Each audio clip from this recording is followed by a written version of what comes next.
America ने Israel की रक्षा के लिए भूमध्य सागर से ओमान की खाड़ी तक 34 वॉरशिप तैनात कर दिए हैं। कतर के एयरबेस पर अमेरिका के घातक F-22 रैप्टर जंगी विमान रेडी मोड पर पहले से हैं। और इस बीच खबर यह है कि ईरानी प्रॉक्सी मिलिशिया गुट यहां पर लगातार एक्टिव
मकसद ईरान और इजराइल के बीच जंग की चिंगारी को भड़कने से रोकना है। जॉर्डन से अपने दौरे की शुरुआत करने वाले जनरल चार्ल्स क्यू ब्राउन मिस्र और इजराइल की भी यात्रा करेंगे। ब्राउन के IDF chief of staff Harji Halevi और रक्षा मंत्री योव गैलेंट से मिलने की उम्मीद है। अमेरिका के ज्वाइंट चीफ ऑफ स्टाफ के अध्यक्ष जनरल चार्ल्स क्यू ब्राउन की मिडिल ईस्ट यात्रा ऐसे समय में हो रही है जबकि हमास का एक प्रतिनिधि मंडल शनिवार को कतर में संघर्ष विराम के लिए पहले से मौजूद था और ठीक इसके एक दिन बाद इजराइल का प्रतिनिधि मंडल भी मिस्र, कतर और अमेरिका के साथ यहां वार्ता में शामिल हुआ था। ज्वाइंट चीफ ऑफ स्टाफ के अध्यक्ष जनरल चार्ल्स क्यू ब्राउन ने कहा है, ईरान की गतिविधियों पर अमेरिका बारीकी से नजर रख रहा है और ईरान को हमले से रोकने के लिए मिडिल ईस्ट में अतिरिक्त सेना भेज रहा है। एक तरफ अमेरिका मिडिल ईस्ट में इजराइल ईरान के बीच जंग को रोकने के लिए कूटनीतिक प्रयासों में जुटा है, तो वहीं दूसरी तरफ अमेरिका ने इजराइल की सुरक्षा के लिए मिडिल ईस्ट में तगड़ा सुरक्षा घेरा भी तैयार कर लिया है।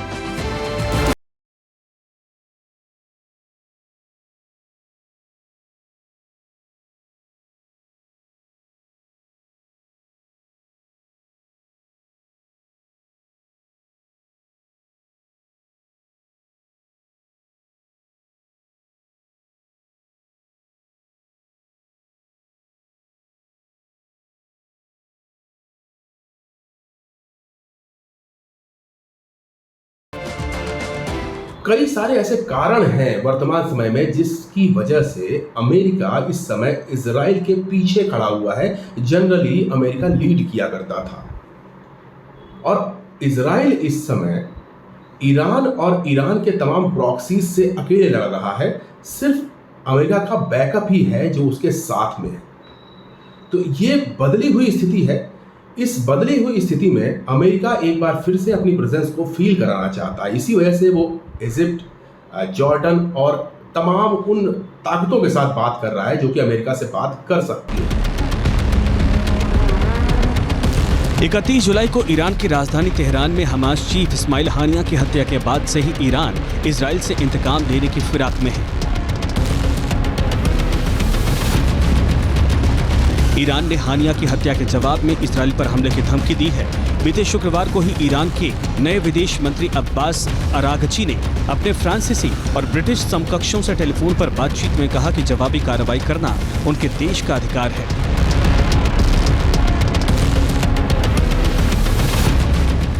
इसी बीच ईरानी प्रॉक्सी ने सीरिया, इराक और जॉर्डन में अमेरिकी सैनिकों पर हमला किया है। यमन के तेहरान समर्थित हूती विद्रोहियों ने लाल सागर में बारूदी कोहराम मचाया है, जिससे अमेरिका के नेतृत्व वाले गठबंधन ने हवाई हमले शुरू कर दिए हैं, जबकि अमेरिकी सेना ने ईरान और उसके समर्थित आतंकी गुटों से बचाव के लिए मध्य पूर्व में अपनी सेना की तैनाती बढ़ा दी है। मिडिल ईस्ट में जंग की आशंकाओं के बीच में अमेरिका ने अपनी सैन्य मौजूदगी बढ़ा दी है। हाल ही में अमेरिका ने USS Abraham Lincoln, USS Theodore Roosevelt aircraft carrier को मिडिल ईस्ट में तैनात कर दिया है। इतना ही नहीं, अमेरिका ने F-22 रैप्टर स्क्वाड्रन भी मिडिल ईस्ट में भेजा है। कतर एयरबेस पर अमेरिका ने 12 F-22 रैप्टर जंगी विमानों को तैनात कर ईरान को साफ संदेश दे दिया है।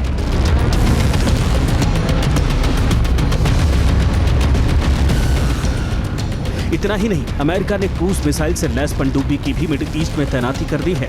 मतलब साफ है, ईरान अगर इजराइल पर हमला करता है तो अमेरिका भी इजराइल की मदद के लिए पूरी तरीके से तैयार है।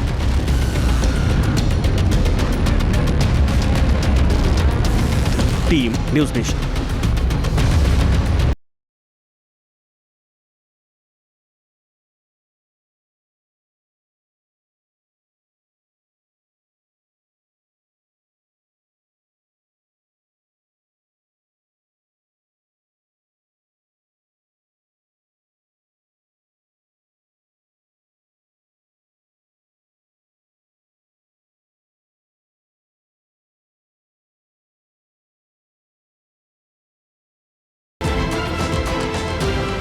हर घंटे बीतने के साथ मिडिल ईस्ट में जंग चिंगारी भड़कने का खतरा बढ़ता ही जा रहा है।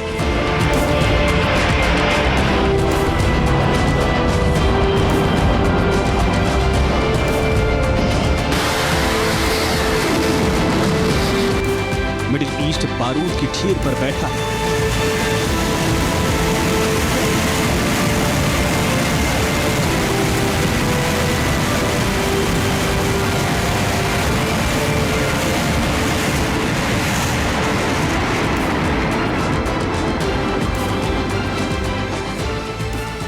ईरानी प्रॉक्सी हिजबुल्लाह नॉर्थ इजराइल को निशाना बना रहा है। इजराइल हिजबुल्लाह के संपूर्ण संहार का ऐलान कर चुका है।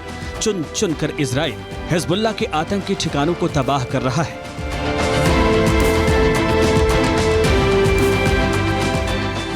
इन सब के बीच रिपोर्ट में दावा किया जा रहा है कि हिजबुल्लाह के पास ईरान और रूस के हथियारों की डिलीवरी हो रही है। हिजबुल्लाह इन हथियारों के जरिए इजराइल पर बड़े एक्शन की तैयारी में भी है।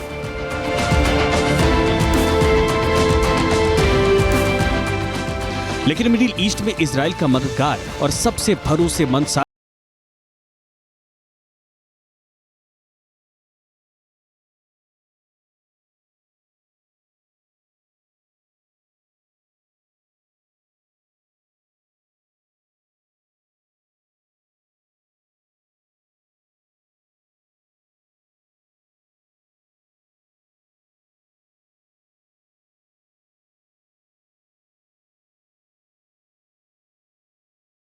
यात्रा करेंगे। ब्राउन के IDF chief of staff Harji Halevi और रक्षा मंत्री योव गैलेंट से मिलने की उम्मीद है। अमेरिका के ज्वाइंट चीफ ऑफ स्टाफ के अध्यक्ष जनरल चार्ल्स क्यू ब्राउन की मिडिल ईस्ट यात्रा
कई सारे ऐसे कारण हैं वर्तमान समय में जिसकी वजह से अमेरिका इस समय इजराइल के पीछे खड़ा हुआ है।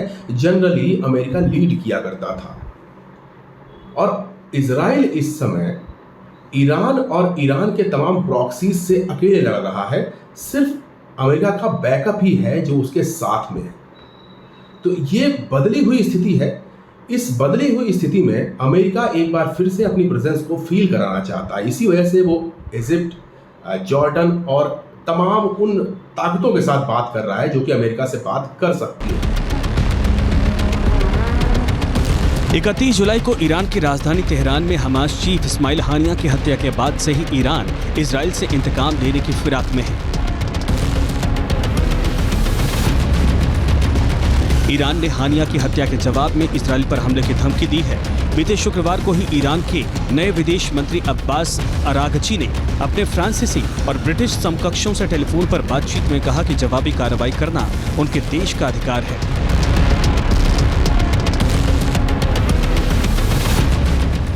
इसी बीच ईरानी प्रॉक्सी ने सीरिया, इराक और जॉर्डन में अमेरिकी सैनिकों पर हमला किया है। यमन के तेहरान समर्थित हूती विद्रोहियों ने लाल सागर में बारूदी कोहराम मचाया है, जिससे अमेरिका के नेतृत्व वाले गठबंधन ने हवाई हमले शुरू कर दिए हैं। जबकि अमेरिकी सेना ने ईरान और उसके समर्थित आतंकी गुटों से बचाव के लिए मध्य पूर्व में अपनी सेना की तैनाती बढ़ा दी है। मिडिल ईस्ट में जंग की आशंकाओं के बीच में अमेरिका ने अपनी सैन्य मौजूदगी बढ़ा दी है। हाल ही में अमेरिका ने USS Abraham Lincoln, USS Theodore Roosevelt aircraft carrier को मिडिल ईस्ट में तैनात कर दिया है। इतना ही नहीं, अमेरिका ने F-22 रैप्टर स्क्वाड्रन भी मिडिल ईस्ट में भेजा है। कतर एयरबेस पर अमेरिका ने 12 F-22 रैप्टर जंगी विमानों को तैनात कर ईरान को साफ संदेश दे दिया है।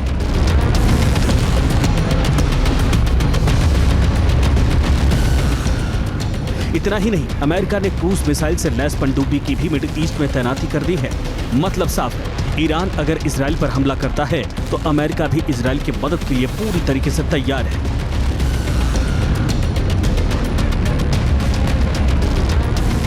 Team news nation. News nation अब व्हाट्सएप पर खबरों के ताजा अपडेट के लिए न्यूज़ नेशन के इस QR कोड को स्कैन करें।